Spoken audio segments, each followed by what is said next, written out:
A Advocacia Geral da União decidiu ampliar o processo contra a produtora Brasil Paralelo.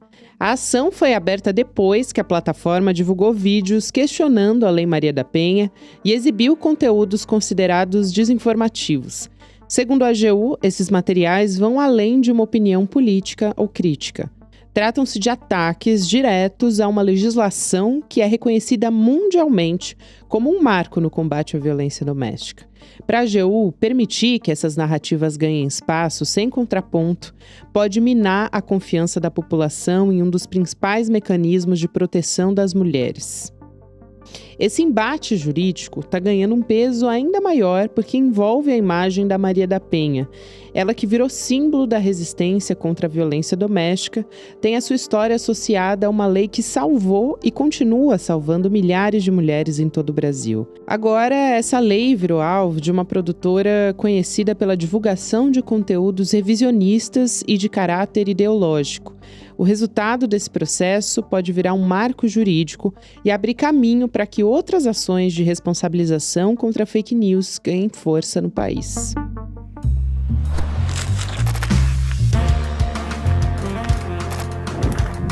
Sou a Gabriela Varela, esse é o podcast Detalhes, e aqui mais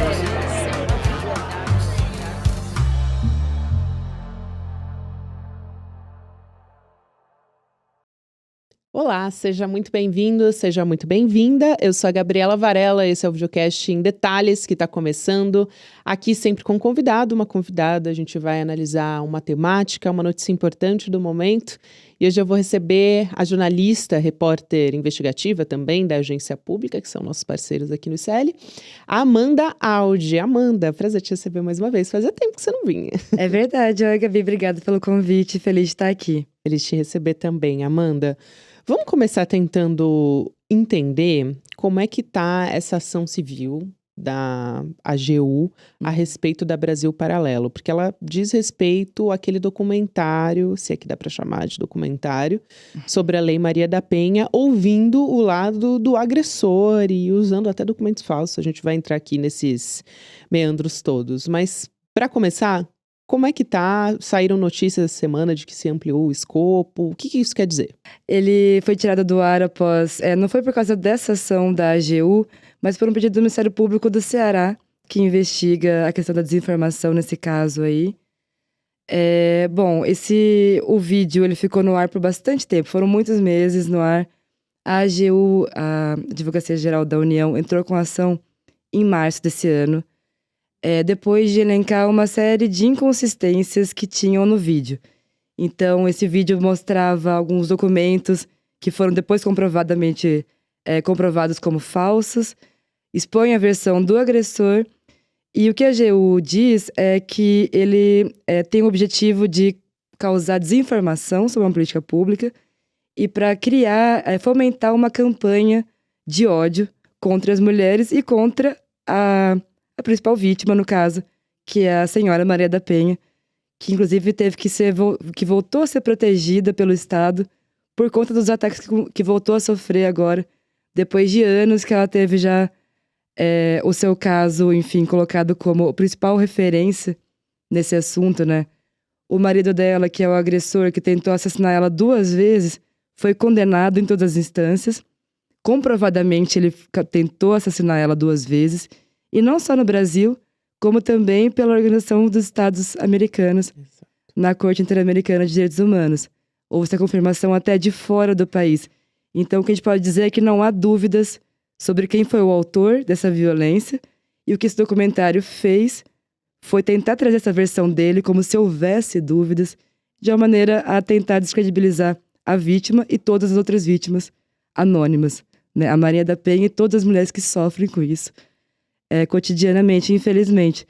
Só lembrando que recentemente saíram os últimos números sobre violência contra a mulher, e todos os dias 4 mulheres são mortas no feminicídio, né, com feminicídio por serem mulheres, e 10 são vítimas de tentativa de assassinato.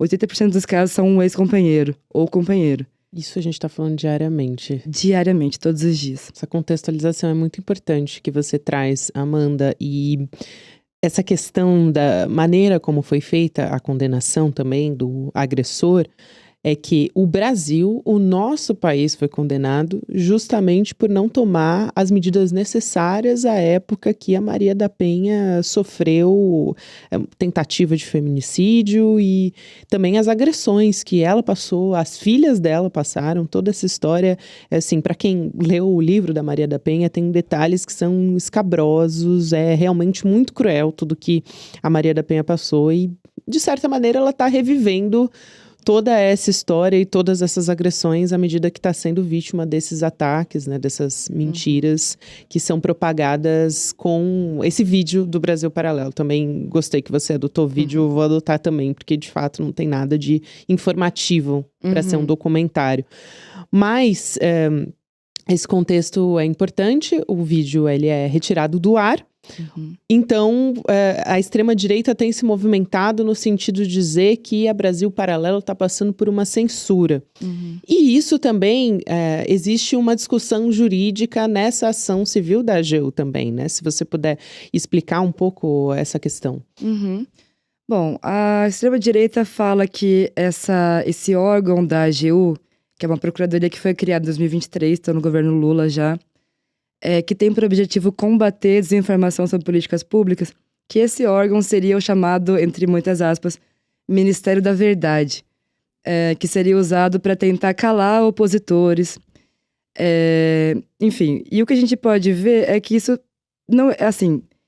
Eu tentei pesquisar sobre isso antes de vir para cá para a gente conversar, e eu não encontrei uma ação que tenha sido feita por essa procuradoria que seja de fato questionável nesse ponto. Primeira coisa é que esse órgão não atua sozinho, ele tem que ser questionado. Nesse caso da Maria da Penha, foi o Ministério das Mulheres que propôs, que pediu para que começasse essa investigação e começasse a ação civil pública. Então, assim, ele primeiro que não age de bate-pronto. E segundo, que ele combate desinformação sobre políticas públicas. O que é esse caso em si? Ele é uma política pública, a Maria da Penha é uma política pública que combate a violência contra a mulher, sofrendo uma campanha de desinformação. E como a gente estava conversando aqui antes, é uma campanha tão grande e tão antiga já, que já chegou nesse ponto de uma mulher de 80 anos, que é a idade da Maria da Penha hoje, ter que voltar a ser protegida, porque sofre retaliações e sofre ataques online e pessoais também. Enfim, quando você descredibiliza ela, você descredibiliza todas as denúncias que são feitas por mulheres anônimas.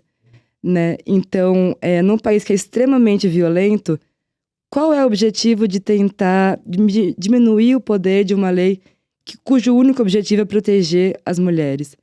Né? A gente vê muitos homens que são ressentidos e acham que estão sendo, de alguma maneira, prejudicados, que as mulheres podem fazer falsa comunicação, né? de que sofreu uma agressão, que está precisando de uma proteção e tal. Esquecendo que não é basicamente você denunciar e daí o cara tá automaticamente preso ou sofre sanções. Não, sempre tem uma investigação. Num caso de extrema violência, em que a mulher mostra que ela tá machucada ou passando por ameaças, ou enfim, sim, a lei é rápida, ela dá uma distância entre os dois. Ela tem que ser assim, ela precisa ser assim. Porque não pode esperar o tempo normal da justiça quando você tá vivendo com uma pessoa que ameaça a sua vida, dentro de casa.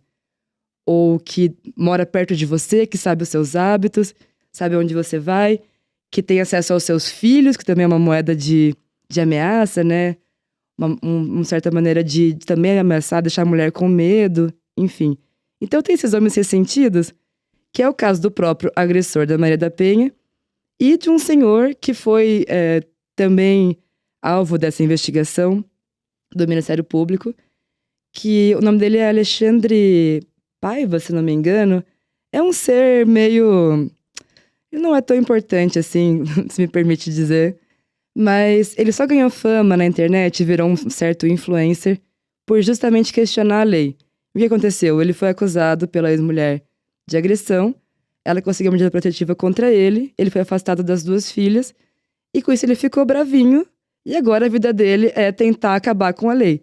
Então, assim, a gente vai querer, sei lá, acabar com uma política pública que é reconhecida no mundo inteiro como um exemplo, por conta de uma pessoa que se diz injustiçada e que aparentemente não conseguiu provar na justiça que é de fato inocente? É complicado isso, né?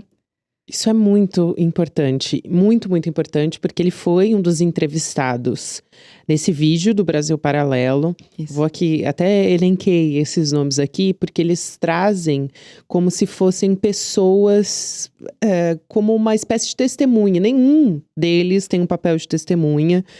E acompanhou esse caso de perto, da Maria da Penha. Eles ouvem exclusivamente o lado do agressor, que eu tô até evitando dar nome aqui a ele também, mas eles ouvem o lado do agressor, que já teve uma condenação, o Brasil foi condenado internacionalmente, a Maria da Penha demorou mais de década para ver uma condenação, ele ficou preso em regime fechado por pouquíssimo tempo, Sim. se levar em consideração, coisa de 2 anos, se eu não me engano, mas ouvem uma mulher que tem um papel ali de ser a mulher conservadora, que se coloca contra a Lei Maria da Penha, tem também um advogado, o Tacílio Guimarães de Paula, que já tentou ser político, enfim, então também tem pode angariar clientes, agressores ou acusados de agressão, e tem também o Ricardo Ventura, além do Alexandre Paiva que você já citou, que ele é um analista de linguagem corporal, então ele vai fazer supostamente uma leitura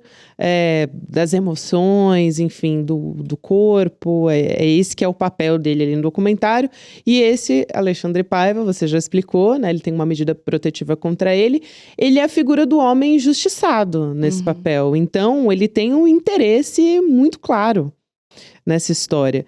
Então, a gente precisa muito prestar atenção em como a Brasil Paralelo, né, e vídeos como esse, que são feitos ali, fabricados pela extrema-direita, eles têm uma narrativa, eles têm uma jornada do herói, todo o roteiro é construído para você ouvir única e exclusivamente o lado do agressor, como se fosse verdadeiro. Então, aí que eu quero entrar numa outra questão, que é documento que é utilizado é falso também. E isso pode ser até anexado, pelo que você estava me contando, a esse caso maior da AGU. Como é que fica essa história e que documento é esse que você fez uma reportagem que eu recomendo que as pessoas leiam na agência pública também? Isso, esse documento é o ponto principal do discurso do agressor da Maria da Penha. O que ele fala? Ele fala que ele foi acusado injustamente pela ex-mulher porque ele estava tendo um caso e ela teve ciúmes dele. E por isso ela quis se vingar. Essa é a versão que ele usa, né? Que ele fala que ele não fez nada contra ela e tal. Desde sempre, aliás, não é uma novidade. É. Essa suposta, entre aspas, defesa aqui dele, né? Sim. Ele alega isso e ele fala que a primeira vez que ele tentou assassinar ela, na verdade, não foi ele que fez isso. Ele diz que pessoas entraram na casa deles e eram assaltantes, seriam assaltantes, renderam ele e atiraram nas costas da Maria da Penha que estava dormindo na hora. É uma versão completamente falha, que já foi periciada, já teve vários tipos de investigação sobre isso, ao longo de anos e ao longo de e por vários órgãos competentes. Essa versão foi já foi retirada de pauta. Ainda assim, ele fala no documentário, no vídeo da Brasil Paralelo, que ele tem um laudo que comprovaria que isso de fato aconteceu. E esse laudo mostra, supostamente, que ele teve ferimentos no pescoço, se não me engano, para mostrar que os supostos assaltantes, realmente renderam ele. Então eles mostram isso no vídeo, dizendo, olha só, a investigação nunca considerou isso, como se fosse uma grande novidade, como se fosse algo exclusivo que eles tiveram acesso. Só que esse laudo é falso. E quem descobriu isso foi o próprio Ministério Público, ao investigar, pediu uma perícia para a Polícia Federal, que analisou e encontrou que esse laudo que ele apresenta tem várias inconsistências, desde a imagem ser aquelas de baixa qualidade, como se fosse uma reprodução de uma imagem já existente. Tem diferença entre linhas, a assinatura é diferente. São uma série de inconsistências para mostrar que aquele laudo é falso. E o que acontece? Nessa investigação, eles mostram como que foi a conversa com os produtores do Brasil Paralelo para usar esse documento no vídeo. Então, o cara lá, esse agressor, fala que tem esse laudo, eles ficam animados, falam assim, você pode entregar pra gente e tal? Esse advogado que você citou o nome, o Tassilo, se não me engano, né? Fala que ia mandar. E é isso. Eles não perguntam se aquilo lá é de verdade ou não.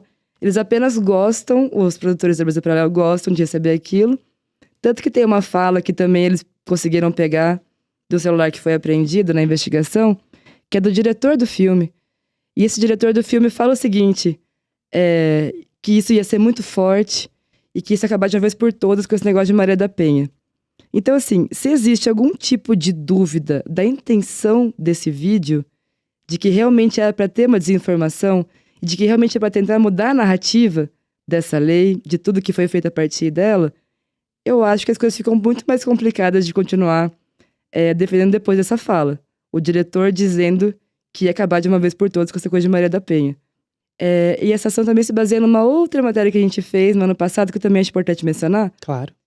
Que a gente mostrou que o Brasil Paralelo gastou mais de 300 mil reais, no mínimo, por baixo, para divulgar esse documentário. E é o maior anunciante de todos da Meta. Meta que é, né, a dona do Facebook, do Instagram, do WhatsApp. Essa reportagem que você cita aqui também é relevante para a gente analisar. Tem uma outra reportagem que saiu na Folha de São Paulo, que eu acho que dá para casar com essa, que é mostrando que os conservadores dominam ali os anúncios que são pagos na Meta. Então, se a gente comparar com os progressistas, eles gastam mais de 3 vezes. Mas isso é um estudo que foi uma reportagem da Folha de São Paulo que trouxe. E o Brasil Paralelo justamente lidera esse ranking dos conteúdos que são impulsionados ali no Facebook, no Instagram, nessas plataformas que são da Meta. Isso, só acho interessante falar que, no ano passado, o Brasil Paralelo gastou quase 27 milhões de reais em anúncios. Do meio progressista, o que mais gastou é o Greenpeace. Eu até nem acho que poderia ser citado como progressista nisso. É uma ONG de meio ambiente. E gastou 4 milhões. É muito, muito, muito abaixo. É discrepante, totalmente. E aí, olhar para isso também, como esse conteúdo, até comentei aqui, ele é fabricado, ele é montado de uma maneira, então você coloca ali para parecer algo extremamente profissional, então você vê a maneira como a gravação se dá, a luz que eles utilizam, uma pessoa completando a frase da outra no documentário, parece que é um roteiro assim, super amarrado, uma coisa muito profissional, então você dá esse verniz de profissionalismo também e utiliza esse bombardeio de marketing digital para impulsionar esses conteúdos, que no fim das contas, o objetivo final é descredibilizar, nesse caso a gente está falando da Lei Maria da Penha, mas são políticas públicas de maneira geral. Esse não é o único conteúdo, esse não é o único vídeo da Brasil Paralelo. Mas eu queria te ouvir um pouco sobre isso, porque você já investiga diversas questões relacionadas ao canal já faz muito tempo, essa produtora. Então, acho que é fundamental te ouvir falar sobre isso. São vários temas, assim, que basicamente apoiam políticas ligadas à extrema-direita. Que é Estado mínimo, que é não ter regras ambientais, que é diminuir os direitos de minorias, né, de mulheres, de LGBTs, enfim. Eles colocam em dúvida a importância de ter esses avanços. Eles usam esse verniz de investigação apontando mais ou menos assim, olha o que nós descobrimos aqui. Nós fizemos um jornalismo, a gente mostra o que ninguém mais te mostra. E parece, de fato, quando você assiste, que é algo meio profissional. Isso é muito bom, né? Nas teorias da conspiração, só eu sei. Quando a gente conversa com pessoas que acreditam nas teorias da conspiração, ou elas mesmas querem propagar também, é sempre esse discurso, né? Só eu sei a verdade, é algo que eu vou te contar, porque só eu enxerguei, só eu tive informação a isso. É muito comum nas teorias da conspiração, né? E daí você assiste aquele negócio achando que você tá, de fato, conhecendo algo que não querem que você saiba. Isso. Quem não quer, quem é que deixa que você não saiba? Ninguém sabe, né? Não querem. Quem? E assim, a gente vê que a investigação deles não é embasada na ética jornalística mesmo. Porque se fosse, no mínimo, teria que ouvir o outro lado. Isso é a coisa mais que eu imagino todo mundo que tá assistindo esse programa agora conhece, né? Você tem que dar todos os lados de uma história. No caso deles, não existe nessa tentativa, assim, de falar com a Maria da Penha, de tentar entender, de falar com um especialista. Eles só falam com pessoas que estão diretamente implicadas. Homens que foram, que dizem que foram prejudicados, mulheres conservadoras, né? Gente que já tem uma opinião que é condizente com a deles. Eles conseguem pegar também até um outro público que é o dos masculinistas, dos red pills, que apoiam esse tipo de conteúdo também. Aliás, essa questão de como você tenta descredibilizar ou enfraquecer uma política pública, que é o caso da Maria da Penha, lá atrás, antes disso, teve um primeiro deputado de Santa Catarina que postou uma foto com o agressor da Maria da Penha e, à época, ele foi bastante criticado. Foi ali no contexto da pandemia que ele postou uma foto com ele. E ele foi a mesma pessoa que disse que o assédio massageia o ego de mulheres. Quando ele postou essa foto, ainda gerou uma reação das pessoas, uma reação negativa. Que absurdo, ele postou uma foto com o agressor da Maria da Penha. Depois, eles foram conseguindo reverter, de alguma maneira, a realidade por meio desses conteúdos falsos. E começaram a conseguir conquistar ali as mentes, né? Enfim, corações de uma parte das pessoas, seja agressores. A gente falou aqui de um interessado diretamente nesse caso, que é até ouvido nesse vídeo. Uhum. Então, conseguiram um público para defender e falar publicamente sobre isso sem um receio de constrangimento também, por ser um caso que tem condenação, né? Enfim, tem várias provas de que ele maltratava até as próprias filhas. Mas, de alguma maneira, esse homem, esse agressor da Maria da Penha, ele virou até uma estrela da extrema-direita. Ele é ouvido em vários podcasts. Se você der uma busca, é impressionante como ele conseguiu reverter essa história para uma parte, um nicho ali específico da sociedade, né, Amanda? Pois é, sim. E é exatamente assim como você descreveu que funcionam as campanhas de desinformação. Perfeito. No começo parece um absurdo. No começo você vê aquilo lá e fala... Quem vai acreditar nisso? O que é isso? Não, como assim? Claro, não, esse cara é culpado, eu sei disso. Mas daí vai martelando, aquele negócio vai aparecendo na boca de um, na boca de outro, num documentário supostamente bem feito, né, num vídeo, enfim, nos podcasts, e aquele negócio vai aparecendo e você começa a pensar, será que não é isso mesmo? E isso foi o quê? 2020 você comentou, né? 2021. A gente tá em 2025 e já normalizou. É o tipo de coisa que mesmo, enfim, Bolsonaro e outros dessa turma, assim, né? Quando você vê a primeira vez, parece estranho. Quando você vê várias vezes o estranho, fica normal. E é assim que você acaba com uma política pública, é assim que você muda uma narrativa que tá em voga na sociedade. É assim que você faz valer, impor a sua visão, sem ter que baixar uma regra, sem ter que ganhar uma eleição, só martelando o mesmo assunto continuamente. E com isso, sei lá, pessoas que talvez nunca pensaram muito sobre, começam a falar, não, todo mundo tá falando sobre isso, acho que eu vou ver o que eles estão falando. Talvez seja verdade mesmo, será que esse cara não foi injustiçado? E passou por aprimoramentos também, né, Amanda? A Lei Maria da Penha, essa coisa da medida protetiva, sistemas tecnológicos para também ir ao auxílio dessa mulher de uma maneira mais efetiva, mais rápida, enfim. A Lei Maria da Penha não é que ela ficou parada ali no tempo, no momento que ela foi homologada, não. Ela passou por diversos aprimoramentos também, então ela está em constante também, vamos dizer assim, aprimoramento mesmo, acho que é a melhor palavra para se usar para esse caso. Sim, e ela não é importante só para mulheres anônimas. Ela foi importante pra mim. E eu também tive que usar. E eu conheço tanta gente que precisou também. E eu fico pensando como é que seria se não tivesse isso.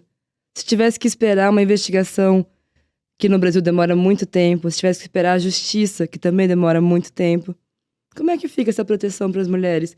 E por que essas pessoas querem acabar com isso? Justamente com isso. Qual que é o objetivo, né? Eu me pergunto bastante isso. Eu acho que essa sua fase é muito emblemática, porque a gente sempre acha que quem nunca teve, né, um contato com alguém vai ter em algum momento ou vai precisar utilizar a Maria da Penha. Eu não conheço nenhuma mulher que não conheça outra mulher que já precisou ou já recomendou ou já ajudou uma outra mulher. Para a gente fechar essa história, acho que deletar esse conteúdo do ar foi um primeiro passo. Qual é a perspectiva que a gente tem para que a gente tenha alguma resposta a esse tipo de difamação, porque é uma difamação da reputação da Maria da Penha, é uma difamação, enfim, e uma tentativa realmente de você prejudicar essa lei que levou tanto tempo para conseguir se firmar e hoje a gente tem ela consolidada. Quando a gente vai ver uma resposta para isso? Eu acho que até é importante frisar a diferença aqui, quando as pessoas, do que aconteceu com o vídeo e o que o governo pede. Porque quando falam que é censura, o que a AGU pediu, na verdade, e não teve decisão sobre isso ainda, então o vídeo saiu do ar por conta do Ministério Público do Ceará, não da AGU. O que a AGU pede é uma multa de R$500 mil por danos coletivos, por conta da desinformação, e que a Brasil Paralelo coloque junto com o vídeo um textinho que fala que não existem provas que realmente houve um erro na investigação, que aquele conteúdo desinforma, que a violência contra a mulher não é tolerada nunca. Enfim, um textinho junto com o vídeo. Se não me engano, no início, não sei, em alguns momentos do vídeo, não lembro exatamente o que é. Não é censura. É você colocar ali uma coisa para informar sobre aquele assunto. Então, assim, nessa investigação do Ceará, o vídeo saiu do ar. Eu acho que é importante isso. E no da AGU, que está correndo, não teve decisão final ainda, seria danos morais coletivos por conta da desinformação. Vamos esperar para ver o que vai acontecer, né? Vamos. Amanda, obrigada demais e eu vou te chamar também, com certeza, em outras oportunidades. Seu trabalho é muito importante. Obrigada, Gabi, você também. Até a próxima. Até. E falando em extrema-direita, eu quero te lembrar que a gente vai ter a aula de como as democracias morrem. É um best-seller, a gente vai conversar com um dos autores desse livro, que é o Daniel Ziblatt, professor de Harvard. O Eduardo Moreira teve uma conversa, assim, que vai agregar muito nesse sentido, aprender com a experiência de outros países também. Então vai lá em detalhesicl.com.br, deixa o seu e-mail, você vai receber o nosso alerta dessa aula, que é online, que é gratuita, é muito acessível e você não vai ter trabalho nenhum aí de deixar o seu e-mail. Não perde a oportunidade, você vai receber o alerta de quando a aula tiver começando, mas só reforçando que é no dia 28, 8 horas da noite, reserva esse momento para aprender. O conhecimento é muito importante, como a gente estava conversando aqui nessa história com a Amanda Audi, é muito importante para a gente poder também rebater esses grupos que acreditam, de fato, em conteúdos falsos como esse. Então, a gente precisa estar munido de informação, de conhecimento. Obrigada a você que me acompanhou até aqui. Agora tem o Mercado Investimentos e, na sequência, vem o Rolê ICL. Você pode ouvir Em Detalhes também nas plataformas de áudio. De segunda a sexta-feira tem conteúdo novo. A gente se vê. A esquerda no Brasil diz que a direita quer matar a democracia. A direita no Brasil diz que a esquerda está fazendo uma ditadura. O que será que está falando a verdade? Existe uma conspiração, um plano secreto por trás do que está sendo feito pela extrema-direita no Brasil? Quem poderia nos ajudar a entender esse xadrez político que, no final das contas, vai definir o destino das nossas vidas? Eu digo para vocês quem? Daniel Ziblatt, autor do livro Como as Democracias Morrem, professor de Harvard e atualmente uma das pessoas mais demandadas no mundo para explicar esse fenômeno. E ele vai dar uma aula online gratuita aqui no ICL para toda essa nossa comunidade. Vai ser no dia 28 de agosto, uma quinta-feira, às 8 horas da noite. São coisas que só o ICL traz para você. Você sabia que todos os nossos programas estão no Spotify? A notícia não pode parar e agora você pode acompanhar todos os nossos programas onde e quando quiser. Siga nossos canais no Spotify e tenha acesso ao Chico Pinheiro Entrevista, Desperta ICL, Rolê e muito mais. ICL no Spotify. Informação que te acompanha.